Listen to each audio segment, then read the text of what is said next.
The continent of Africa is quite a large place, with a variety of plants, animals, and people who inhabit its many regions.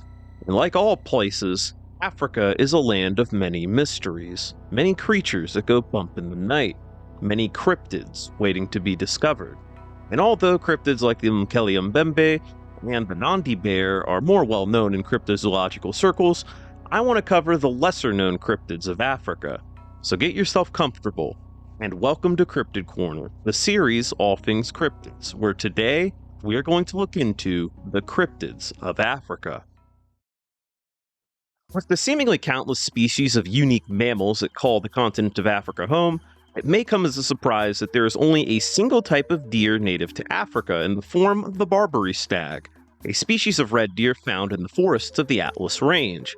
But aside from them and some invasive deer introduced in South Africa, deer-like animals have been reported in the wilderness of Ethiopia. French archaeologist and well-respected expert on cave art, Henri Bruyère, would be documenting the cave art of the Porcupine Cave in Ethiopia for a paper that he would publish in 1934. And one of the drawings in that cave that stood out to him was seemingly of a deer, an animal so similar to him but so foreign to the region dominated instead by antelope. Bruyère would note of this deer's antlers being very distinct from the stags of North Africa, and fascinated by this red ochre piece, he would look further into the matter. He would come across a similar depiction in a church, and according to locals, deer like in the depiction could be found in the wilderness on occasion. Depictions of different species of deer could even be found in Egyptian art, from the pre-dynastic period all the way up to the Ptolemaic, with Bruyère also mentioning this in his paper. In the book 83 to 87 in the Sudan, British explorer Augustus Blandy Wild would note how travelers in 1880s Ethiopia would time and time again report seeing deer, although Wild is pretty skeptical on this. But do deer really exist in this region? Well, some cryptozoologists propose that these supposed deer were actually Clymacocharis, an extinct animal that was initially believed to be a deer, but is actually closer related to giraffes. Clymacocharis africanus was about the size of a reindeer with long ossicones with small branching points up its shaft, very similar to what we see in these cave depictions. This is extremely unlikely, though, as Clymacocharis was thought to have gone extinct around 5 million years ago. And unlike the okapi, who remained hidden in the Congo, Clymacocharis would have had to go virtually undetected in Ethiopia, which is far more densely populated and charted than the vast jungles of the Congo. Another possible candidate is an extinct species of deer known as Megasaurides algericus, the other deer species known to inhabit Africa. These deer were endemic to the northwestern portion of Africa, primarily in Algeria, and as their taxonomic name suggests, they are believed to be a relative of the Irish elk, the largest known deer to ever live, although Algericus was likely far smaller than their European relatives, likely being smaller than even the Barbary stag. Not a whole lot is actually known about these deer, only being known from limited remains, but from what we do know, their extinction correlates with the drying up of the Sahara around 5,000 years ago, which saw several other regional extinctions occurring. So perhaps these deer could have migrated east, living in the limited populations in the wilderness of Ethiopia and Kenya. An even more plausible theory involves us looking back at that Egyptian artwork that I mentioned earlier, which shows deer like the Barbary stag, but also Persian fallow deer, a species of deer endemic to the Middle East, but back in the day its range was believed to be far greater, likely even extending into northeastern Africa thousands of years ago, inspiring the Porcupine cave painting. And although it is known that Egyptian rulers would routinely import deer, it could be possible that naturally occurring or possibly even invasive populations of fallow deer had ventured into Ethiopia. The antlers of the fallow deer are a great match for both the Porcupine cave painting and the deer artwork found on that church. Personally, I believe that Persian fallow deer did wander into Africa, perhaps even establishing semi-permanent territories. And I also believe that the red ochre paintings was definitely a fallow deer, but I don't really believe that they lived on into more recent times. Although the carving on the church does closely resemble a fallow deer buck, that doesn't really mean that deer were common in the area. Deer are constantly mentioned throughout the Bible, and given that fallow deer are common both throughout Europe and in the Middle East, it would make sense to carve one on this church. European travelers reporting deer in Ethiopia also isn't that surprising, given the seemingly countless species of antelope that call the region home, with the mountain Nyala and the Menelix bushbuck appearing very deer-like. So it's likely that these fallow deer populations went extinct in Africa thousands of years ago. Our next cryptid encounter takes us to the Bungalow Beach in the Gambia. On June 12, 1983, British naturalist Owen Burnham, who at the time was 15, would be on vacation at the beach with his family in the morning when one of them would spot an odd creature washed ashore. Burnham, lacking a camera, would take precise measurements and detailed sketches of the creature, which would later be known as the Beast of Bungalow Beach, the West African sea monster, and its objectively best name, Gambo. The entire body of Gambo was about 15 feet long, with the head taking up a third of Gambo's length, bearing a snout filled with 80 sharp teeth and nostrils at the snout's tip. Gambo possessed 4 flippers along with a 5-foot-long pointed tail, resembling a pliosaur in body shape, colored brown on top with a white underside. The body was decomposed and damaged, with the rear flipper ripped so far down that Gambo's innards were poking out. Although, aside from that, some bloating and some waterlogging, its condition wasn't too bad. Locals would come to collect the head of Gambo to sell to a tourist. So Owen, who spent most of his life in Senegal and was an honorary member of the Mandinka, would ask the men what the creature was, with the men calling it Funfum Belin, the Mandinka term for dolphin.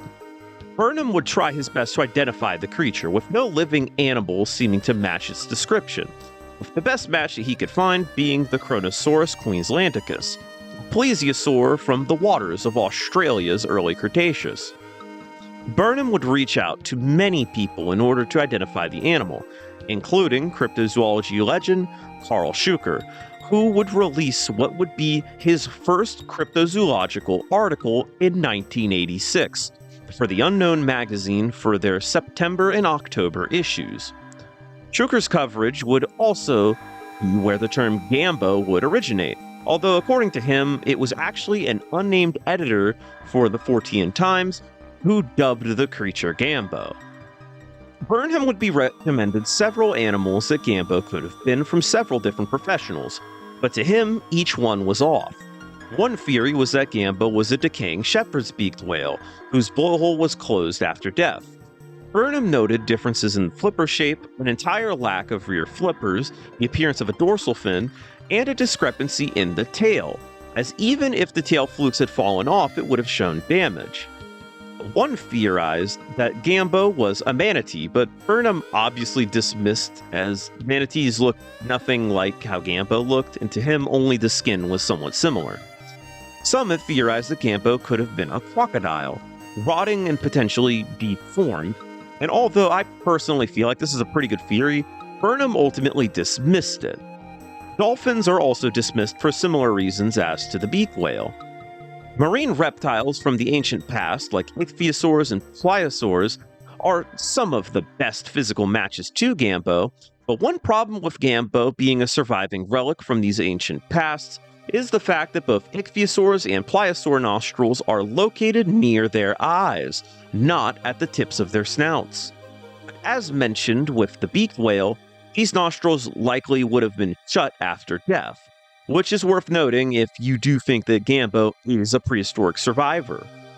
If Gambo is reptilian, I think that it is a crocodile or some sort of monitor lizard, potentially even being the descendant of an evolved species that had adapted to an aquatic lifestyle. And although Burnham is adamant that this couldn't be the case, I still find it pretty likely that this could have actually been a badly decomposed dolphin or beaked whale. After all, we don't always remember things 100% accurately. I do also would like to think that this was some sort of elaborate prank. Like, imagine they just made a fake creature and they're like, oh, we're just going to sell this to some guy, to see what their reaction would be. I could definitely see that being a possibility. The wilderness of Africa is loaded with deadly carnivores, such as lions, leopards, hyenas, wild dogs, Nile crocodiles, and pythons. But one carnivore, which sits atop countless food chains elsewhere, is noticeably absent, this beast being the bear.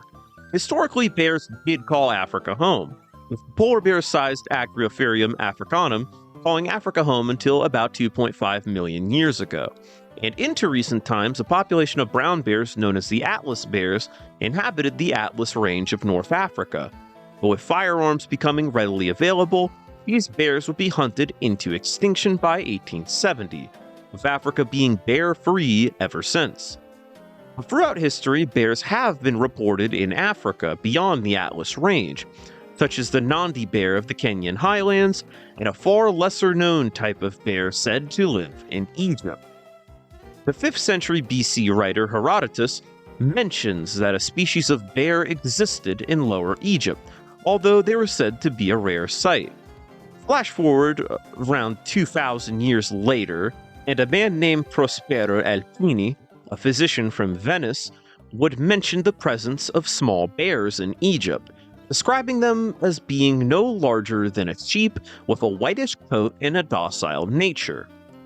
And then, later in 1778, a Dutch painting titled From Cairo to Mecca, which depicts a Hajj caravan on its way to Mecca from Egypt, shows a small bear front and center, although this bear does appear darker in coloration than the one Alpini mentioned. Interestingly, the descriptions of these Egyptian bears given by Alpini closely resemble the Syrian bear, a species of brown bear which possesses a grayish-brown coat and is also the smallest species of brown bear, weighing up to 550 pounds and standing 3 feet tall at the shoulders. Today, the Syrian bear's range is limited to parts of Turkey, Iran, Iraq, the Caucasus region, and Turkmenistan, although in the past its range was far greater, stretching further into the Middle East and even into the northern parts of the Sinai Peninsula, which connects the rest of the Middle East with Egypt. These bears would call the region home until the 1500s, meaning these could have wandered into mainland Africa on occasion. Personally, I think the bears in these reports were actually domesticated bears brought as exotic pets. One of the main reasons why I think these bears were tamed is the mention of them being docile from Alpini, which absolutely does not check with wild bears, who will tear anyone apart who even wanders too close for comfort. Additionally, the practice of importing Syrian bears as exotic pets has occurred for thousands of years throughout Egyptian history, being documented from the pre-dynastic period all the way into the Ptolemaic. Artwork from the tomb of the pharaoh Sahur of the 5th dynasty shows bears being imported from the Middle East, showing that this was occurring as far back as the 25th century BC. So it's likely that these Egyptian bears were actually Syrian bears, who were kept as exotic pets. In the waterways of the Central African Republic, a giant, aggressive beast is said to thrive. A Badigui is described as a serpent-like creature said to be over 20 feet long and 5 feet wide, with a flat yet robust body and a python-like head. These serpents leave large paths in their wake and are nearly unstoppable, strangling even hippos with ease. But despite being such deadly creatures, the Badigui are actually herbivores, stretching their long necks out of the water as they feast from the branches of riverside trees, without even revealing their whole bodies. In 1928, around the Brochocho River, large tracks ranging from 3 to 5 feet wide would dissect a crop field belonging to a Bandalinda chief. And shortly after, the corpse of a hippo would be found recently strangled by something large. The hippo would be cooked up and ate by the people of a nearby village, almost as if it was compensation for the destroyed field. In 1934, an elderly man named Damasia would recollect on a time that he had spotted a Badigui to French naturalist Lucien Blanco. The sighting occurred when Musa was just 14 years old, during the rain season on an afternoon, sometime before Europeans would reach the area, which is somewhere around 1880 to 1890s. Musa was setting traps for fish when he would spot a Badigui feasting on the leaves of trees without even leaving the water fully. And following Blanco's time in the region, his gun bearer, a man named Mitikata, would claim to have seen the tracks of a Badigui around 1930. Badigui is a pretty hard cryptid to pin down, as despite its description as a snake-like creature, many cryptozoologists think that it is something else. Firstly, the Badigui would have to have an extremely long body for it to reach its neck so far out of the water without leaving entirely, with a large amount of its body being needed to anchor itself on the bottom of the river. And throughout Earth's history, we have yet to find a single species of snake that is truly herbivorous, which is pretty weird to think about, but they've been doing what they do well for over 100 million years. And a brief side tangent, but the idea of the Badigui being a herbivore is pretty cool, because usually in nature, it's the large herbivores that are more deadly than the carnivores, with the hippo actually being a perfect example. Due to this, cryptozoologists believe that this creature actually could have been some sort of plesiosaur or sauropod. For this very reason, the Badigui is often lumped in with the Mokele-mbembe, the most popular cryptid in all of Africa. We will talk a bit more about the Mokele-mbembe later, but there are problems with the theory that this was a limbed animal. Torso of the Badigui has never been seen. Although tracks are reported, there is never the mention of footprints, only paths that somewhat resemble the tracks of a vehicle. Also, sauropod necks are believed to have been rather stiff, not granting a whole lot of mobility, especially not enough to fully wrap their necks around a hippo's neck with enough force to choke them out. Personally, I believe that the legend of the Badigui was inspired from the true serpents of the Congo, the African rock python. Rock pythons can grow up to 20 feet long, and they are known to spend a good amount of the time in the water. But on top of this, they are capable of climbing trees. But unlike reticulated pythons, who are more skilled climbers that live semi-arboreal lifestyles, rock pythons spend most of their time on the ground, only climbing in order to get easy food sources or to escape danger. Rock pythons are rather bulky and also lack specialized climbing anatomy that arboreal snakes possess, leading to them not being the most skilled of climbers, losing their balance and falling on a far more frequent basis. So what if instead of seeing the Badigui reaching their heads to the treetops, they were actually seeing rock pythons holding on for dear life and then plunging into the water below? This explanation cannot explain the tracks, as the largest snake tracks only get to about a few inches to a foot wide in the craziest cases. And just to show how large the Badigui would have to be, the titanoboa of ancient South America was the bulkiest snake to ever live, and it was thought to be about 3 feet wide, which are the low ball for the Badigui's tracks. Regarding these tracks, I personally think that they were man-made, likely even being a form of vandalism in the case of that crop field, if these tracks were even real to begin with. I also think that this legend could have been influenced by the presence of forest elephants. Elephants are capable of reaching pretty high up into the trees, with their long trunks, even rearing up on their hind legs if they need to. Elephants are also more than capable of dealing with a hippo, being one of the 2 animals that can actually deal with them on a consistent basis. And although elephants do have pretty distinguishable footprints, they are capable of forming wide and worn trails over their frequented routes.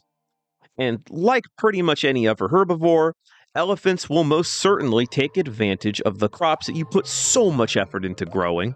So perhaps the Badigui was a legend made as a tongue-in-cheek joke similar to the fearsome critters of American folklore in reference to elephants.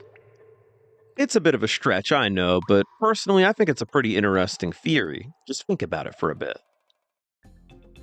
For our next cryptid, we will stay right here in the Congo basin of Central Africa as we look into yet another reptilian giant, the Mahamba.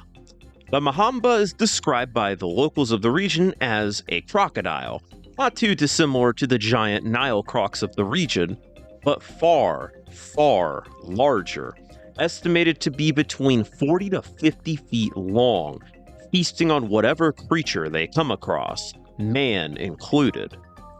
Also, like the Nile crocodiles, Mahamba are known to dig tunnels. But as you could guess from their colossal sizes, these tunnels that they dig are far larger, with some tunnels going on for thousands of feet connecting to underground cave systems that they use for shelter. In John Reinhard Werner's 1889 book detailing his experiences as an engineer in the rearguard of the Emin Pasha relief expedition, Werner would detail run-ins with colossal crocs, often larger than his 42-foot-long steamboat that he worked aboard. Also, if you are a Wendigoon viewer, or if you're just knowledgeable on the atrocities committed during colonial Africa, this is the same expedition where James Jameson, who was also the heir to the Jameson Irish Whiskey Company, would, allegedly, commission the execution, dismemberment, and cannibalism of a young girl while he watched and sketched the incident. Yeah, small world. One day, Werner would be hunting ducks along the river for food, but as he climbed a ridge to collect the rest of his ducks, he would spot a colossal crocodile resting not far from where the birds were lying. Comparing just the sheer size of the beast before him to his nearby boat, the AIA, Werner estimated the croc to be about 50 feet long and 4 feet tall while laying down. Long after this encounter, the AIA would be making its way up the mighty Congo. But out of nowhere, the ship would stop, colliding into something large. At first, Werner thought that the boat had struck a hippo, but when he got out to take a look for himself, he would spot a crocodile, again longer than the very ship he was standing aboard. Despite colliding with the steamboat, the crocodile showed no signs of injury, fleeing with a speed that was unusual for such a large croc, not even to mention one that just got hit by a whole steamboat. In the 1950s, a man named Guy de la Rouer would spot a large crocodile in the marshes of the Maika, this time only estimating it to be around 23 feet long with an abnormally long neck. The zoologists have theorized that the Mahamba could be a surviving Sarcosuchus, ancient crocodilians that inhabited Africa during the early Cretaceous period, reaching sizes exceeding 30 feet in the case of the Sarcosuchus imperator. This theory falls flat though, as Sarcosuchus didn't even live long enough to cross paths with the Spinosaurus, let alone a steamboat, going extinct due to habitat loss and being outcompeted by other crocs. Sarcosuchus isn't the only giant croc, as crocodilians have reached relative and even larger sizes throughout history, such as the Deinosuchus of late Cretaceous North America, Rhiposuchus of Miocene South America, and what could have been the largest crocodilian of all time, the Purosaurus, who also lived in Miocene South America. So it could be possible for another species of giant croc to pop up. Factor that impedes this would be a lack of consistent food to sustain crocs of this size. The super crocs of the past all had access to several ton animals to sustain their massive sizes, as the Cretaceous crocs had access to hadrosaurs and maybe even small sauropods, while the Miocene crocs had access to giant ground sloths, large ungulates, and stupendomies, the largest known species of freshwater turtle to ever live, so large that they put stupendous in its name. And although elephants, hippos, and rhinos can be found in this region, they're not common enough to sustain super crocs in current times. And given the extensive hunting of these animals in Africa, the very expeditions that documented these crocodiles would be responsible for starving the last of them out. But at the same time, it is entirely possible that larger than average Nile crocodiles were responsible for these sightings. Expeditions such as the one that Werner was on left hundreds of people dead, with many corpses just literally being thrown overboard. And crocodiles are more than happy to take advantage of an easy meal. So likely crocodiles, very fat and large ones, were traveling alongside the boat, probably happier than the people on board. Yet another cryptid said to dwell in the Congo was spotted during the search for one of Africa's most well-known former cryptids, the okapi. In the late 1800s, explorer Sir Henry Morton Stanley would catch word of an odd creature from the Mbuti peoples that they called the okapi, described as a donkey-sized animal that inhabited the Ituri forests, although they were said to be extremely rare and shy of humans, making them a true challenge to find, a challenge that Stanley would accept. And also, yes, Sir Henry Morton Stanley is also the man who led the Amin Pasha relief expedition mentioned earlier, and much of the information on the okapi would come from this expedition and mentioned in his book In Darkest Africa, which would eventually lead to the okapi being discovered. During the expedition, Stanley's supply chain would be cut off, leaving him and his men to fend for themselves in Ituri forest. During a hunt, Stanley would come across a creature whose appearance in Africa, of all places, was so odd that he omitted it from his book. Stanley described the animal as being a rodent the size of a small pig. That is identical to the ones found in Central America. So during an expedition which saw great death, suffering, and bloodshed, the story that Stanley keeps secret is the time that he saw a capybara and ate it.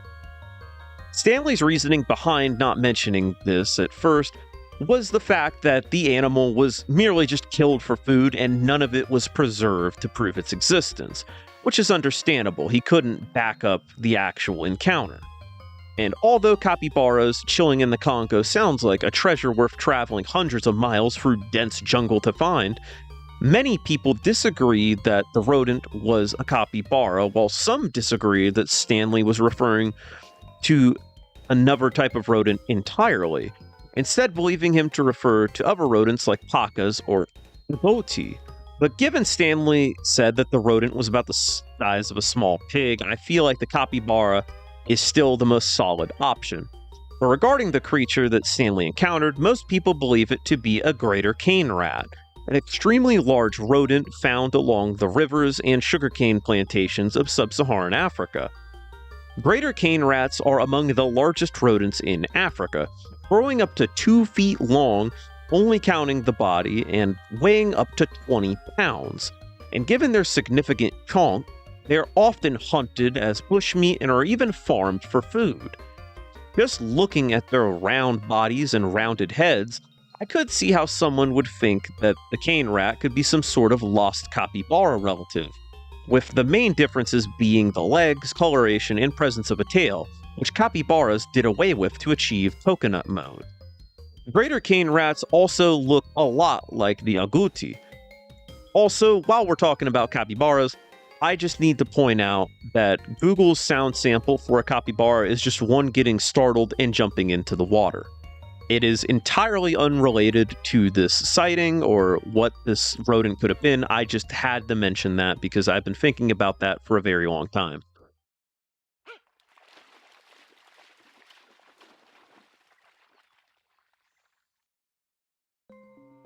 Africa is a land known for having some pretty big cats, from lions to leopards and even cheetahs.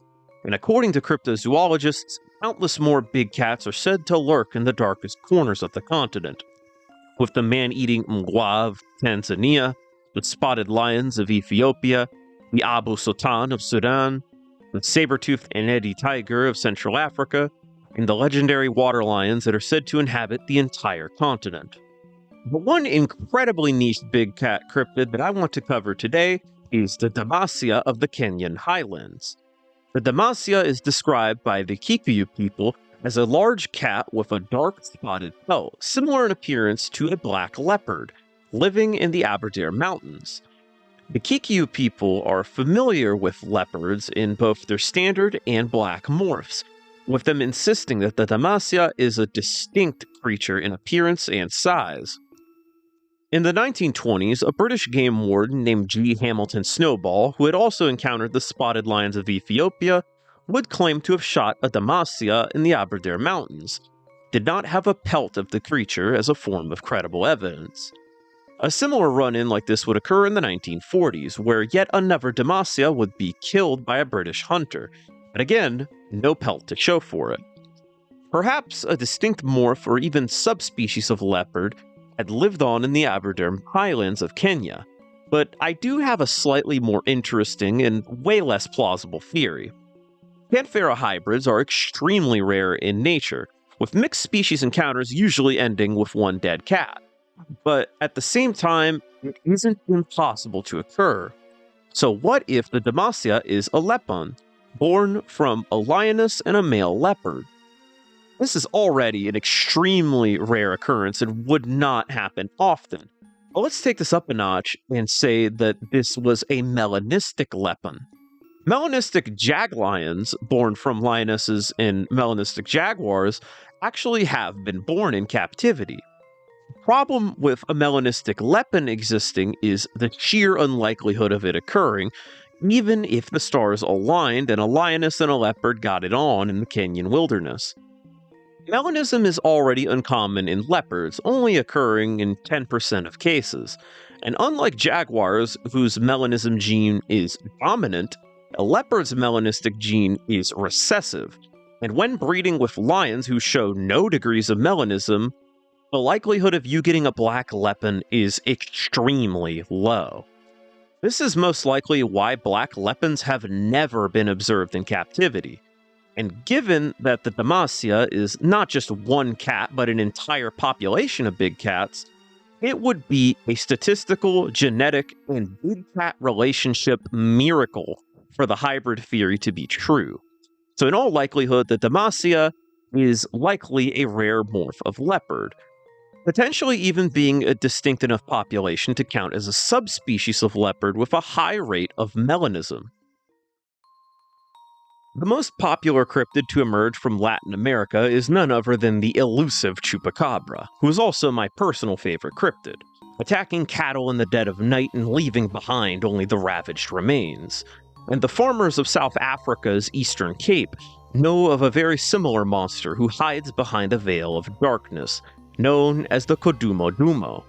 Khodumodumo's prey of choice, like the chupacabra, are smaller livestock such as goats, sheep, and calves.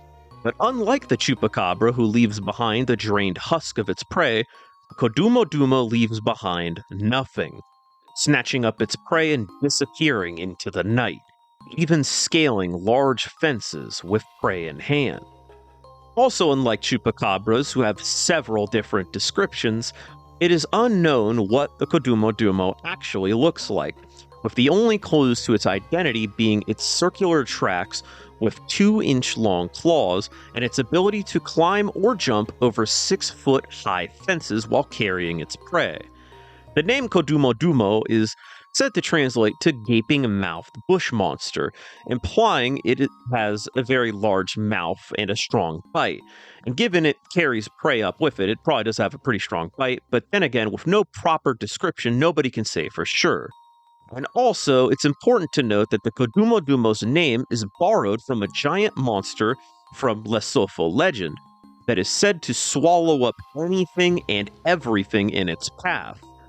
And although I compared the Khodumodumo to the chupacabra, it is often brought up when discussing the Nandi bear, who also poached livestock, although its method was different, crushing the prey's skull with its powerful bite and leaving behind the remains for all to see. The hyena at first might seem like a pretty fine culprit, as they are known to drag away their prey, but one thing that they are not known to do is climb large fences. Big cats, like lions and leopards, are also brought up as viable culprits due to their excellent climbing abilities, especially leopards, who are capable of hauling 220-pound antelope up trees with ease. Despite this, the difference in the footprints and the lack of post-hunt roars that both lions and leopards are known to do for coordination lead people to believe that the Khodumodumo is something else. This cryptid also could be a population of yet another cryptid animal in the form of the giant ratel. During a 1932 expedition in Central Africa, French hunter F. Edmond Blanc would claim to encounter a giant honey badger who was so big that Blanc didn't even think to shoot at it. The giant ratel is also used as a potential Nandi bear candidate, and I feel it is also at least worth mentioning for the Khodumodumo, as honey badgers are capable of climbing up trees, carrying up to half their body weight up with them. Giant mustelids have been known to call Africa home during the late Miocene up into the early Pleistocene, going extinct some 3 million years ago. So perhaps some of these species evolved in pockets of wilderness across the continent. Or, considering just how built different honey badgers are, one crazy group of individuals adapted to best poach livestock from humans, honing their climbing abilities and growing stronger and far more experienced with each kill. It's also possible that instead of the Khodumodumo entering these farms from above, they entered from burrowing into the farms. But for about 100 farmers to not discover a single tunnel large enough to fit a whole goat in, it would either have to be the greatest tunneler ever, or these farmers would have to be blind as a bat. Personally, I feel like the leopard or badger theories seem to be the most plausible, as although footprints don't match a leopard, and there's no, roars, that doesn't really matter. I'm pretty sure a leopard could make an easy time of getting a goat and fleeing. And for our last section, we're not looking into a singular creature, but an entire category of cryptids known as the Neodinosaurs. The concept of Neodinosaurs is extremely simple. Non-avian dinosaurs that survived the KT extinction and lived on in the secret regions of the Earth. Neodinosaurs aren't exclusive to Africa. Africa is absolutely loaded with them, with two of Africa's most well-known cryptids being the Mokele-mbembe and the Kansai rex, a sauropod and a tyrannosaur that are both said to inhabit the Congo. This definition can also be extended beyond actual dinosaurs and to cryptids which are said to be other surviving Mesozoic animals, such as the Congo, which is said to be a pterosaur. And outside of Africa, you could even call Nessie's plesiosaur depiction as a neodinosaur. And even beyond known animals from the ancient past, other cryptids are lumped in with neodinosaurs, such as the dingonek, which is described as a reptilian saber-toothed creature said to inhabit Lake Victoria, and the Amelet-ntoka, a one-horned cryptid from Central Africa, and the Niger fire spitter, who is described as a small carnivorous dinosaur-like creature with the very not dinosaur-like quality of breathing fire. Even Gambo and the Badigui from earlier in this video can be lumped in with neodinosaurs. The term neodinosaur was coined in 1969 by Ivan T. Sanderson, a Scottish biologist and one of the founding fathers of cryptozoology, who even investigated the Mokele-mbembe. And although the word neodinosaur wouldn't be dubbed until 1969, Europeans told tales of dinosaurs living in Africa and South America since the 1880s, told by explorers and locals alike. Neodinosaurs are very popular cryptids. After all, who wouldn't want to know about the tyrannosaur that devours rhinos? But as cool as they are, there is a lot wrong with neodinosaurs, even beyond their wild implausibility.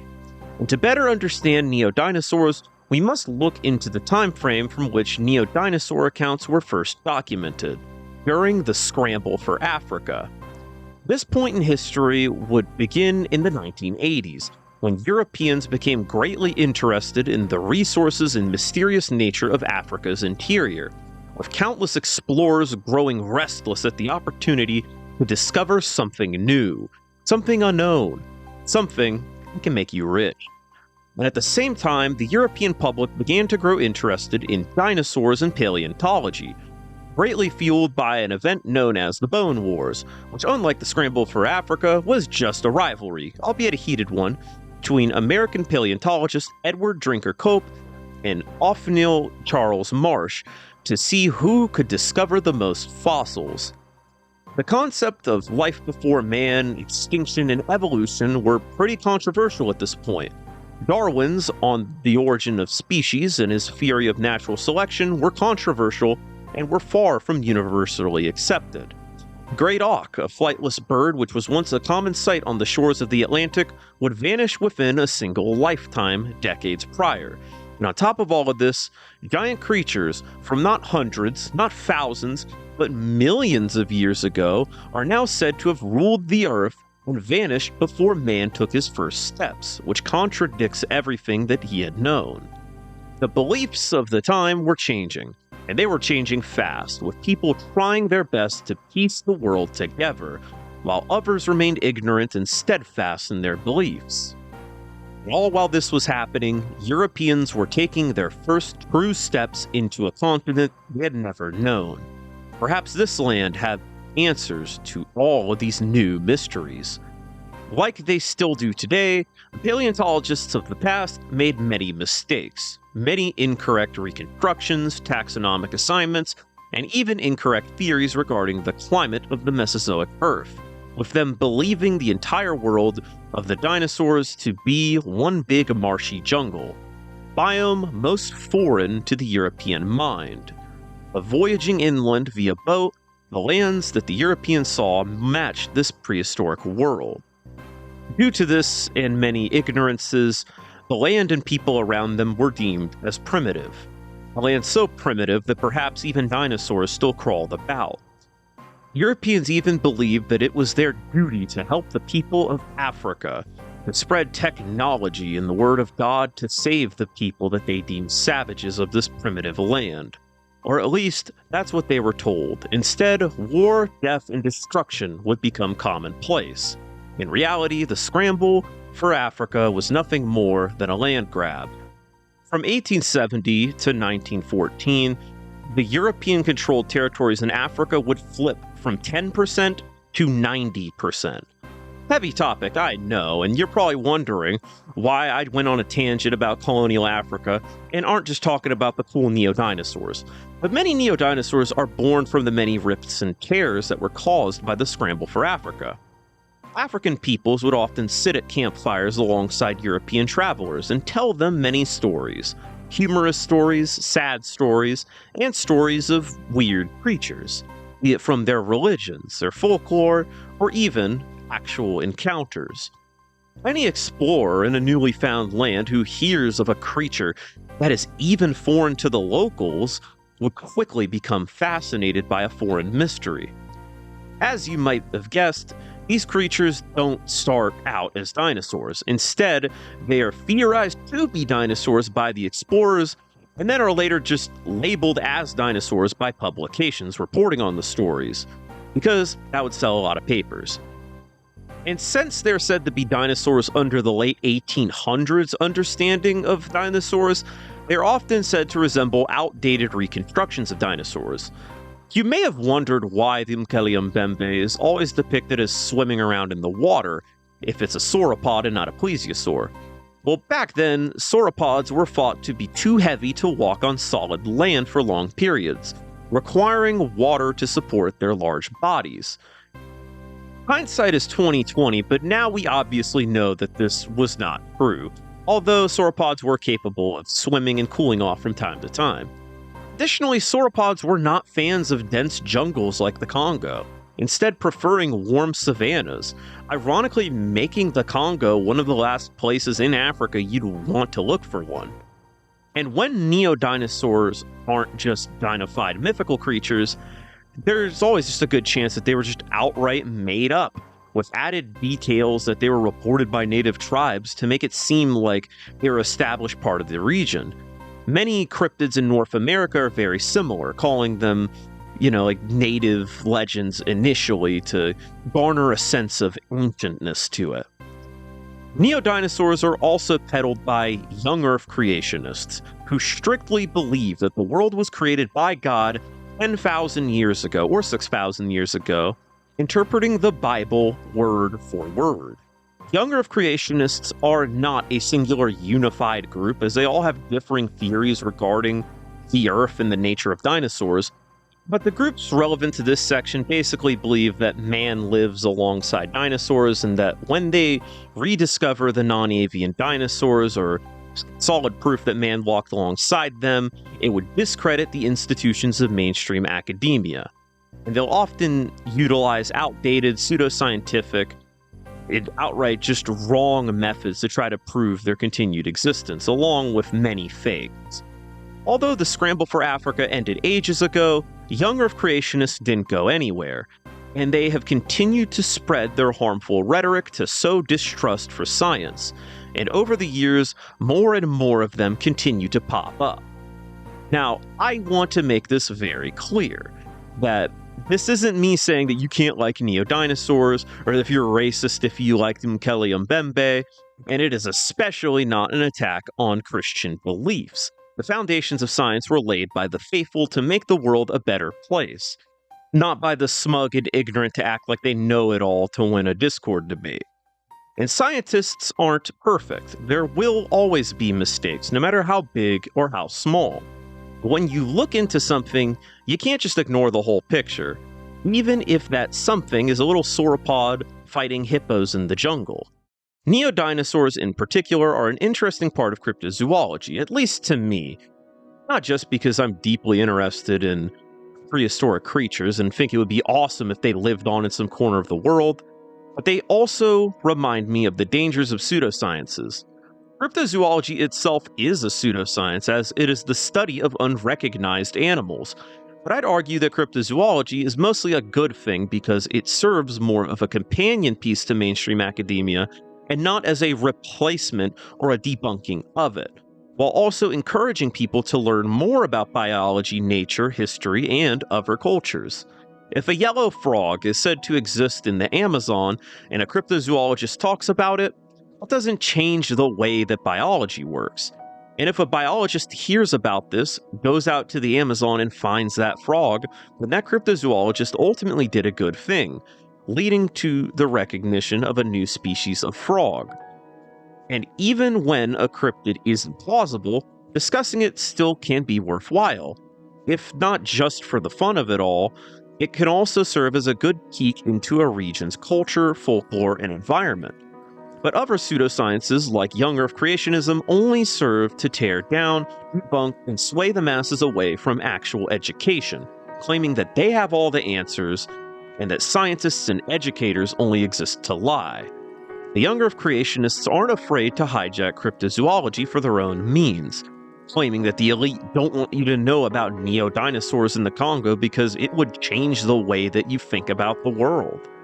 When really, it's not even the case. If they survived, then that would be amazing and miraculous, but it wouldn't really disprove anything. So yeah, neodinosaurs are really cool, and I will cover them more on this channel, and I might even make a standalone video on neodinosaurs at some point. Make sure to comment down below if you want to see that, because that is something I definitely want to do.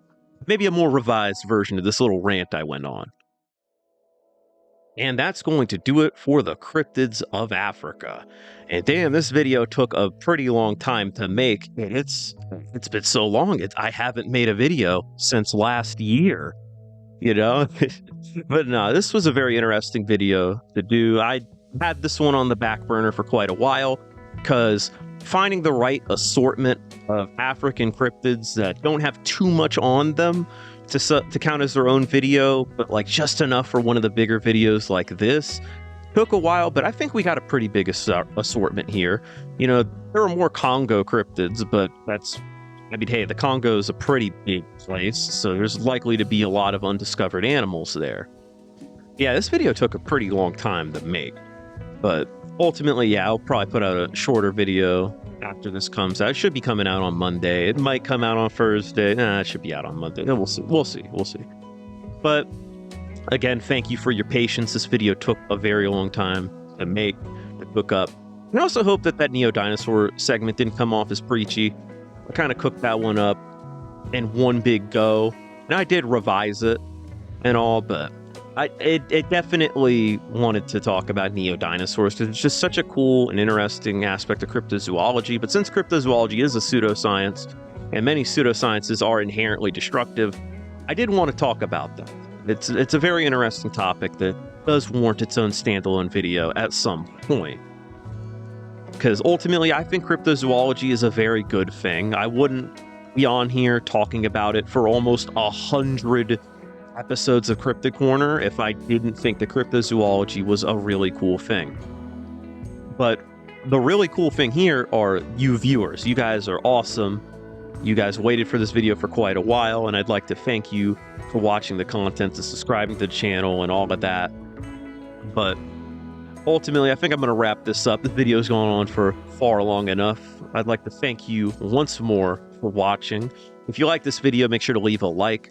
Leave a comment down below what you thought about the video, what you think I should do for future videos, or if you think something in this video was just dumb.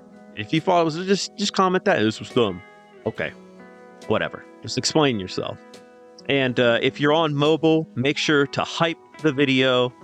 I still don't know why that's only on mobile, but definitely hype the video. We need to get all the way up the hype ladder. Subscribe and ring that notification bell to be notified whenever a new cryptid is covered here on the channel, because it might just be in your own backyard. You might never know it.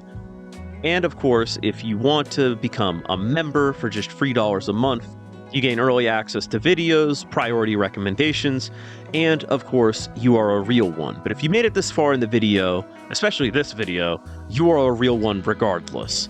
And I will see you in the next video.